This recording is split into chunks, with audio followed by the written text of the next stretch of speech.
আজ তো একটা দারুণ মাছের রেসিপি বানিয়েছো। হ্যাঁ, দারুণ মাছ। আর সেরকম কিছু বানালাম না আজকে, সিম্পল তরকারি ফরকারি কিছু হয়নি। এই যে তাহলে বলো কি কি বানিয়েছো। হ্যাঁ, এই যে সাদা, এই যে ভাত আছে, লেবু লঙ্কা আছে, আর এই যে তোর অনেক দিনের আবদার ছিল একটু ঝুড়ি আলু ভাজা খাবি, বিয়ে বাড়ির মতো। এটা আমার খুব ফেভারিট। হ্যাঁ, বিয়ে বাড়ির মতো একটু ঝুড়ি আলু ভাজা করবে মা, সরু সরু। তারপরে করবে একটু ভেজ ডাল, গাজর, বিনস, ফুলকপি, পেঁপে দিয়ে একটা ডাল বানিয়েছি। শীতকালে ডালটা খেতে দারুণ। হ্যাঁ, একটু ঘি দিয়ে দিচ্ছি নামানোর আগে, বেশ সুন্দর। আর চলো তাহলে এবার মাছটা দেখি। মাছটা এই যে কিছু দেখার নেই, এই যে টাটা। পেটি কাতলা মাছ এনেছে, সব পেটি মাছ। হুম। দই মাছ বানিয়েছে।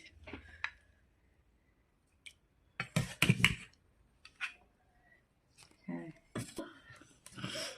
পেঁয়াজ, আদা আর পোস্ত, কাজু বাটা, টক দই, এই যে দই কাতলা বানিয়েছি আজকে।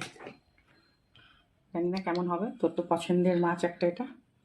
দারুণ লাগছে দেখতে। দেখতে হয়েছে, কিন্তু খেতে কেমন হবে ওটাই। এটাও ভালো হবে। তো বন্ধুরা, আজকে এই এই কয়েকটাই খাবার বানিয়েছি, দুপুরে এটাই খাওয়া হবে। আবার পরের ভিডিও কালকে দেখা হবে আপনাদের সঙ্গে। ভালো থাকবেন, সুস্থ থাকবেন।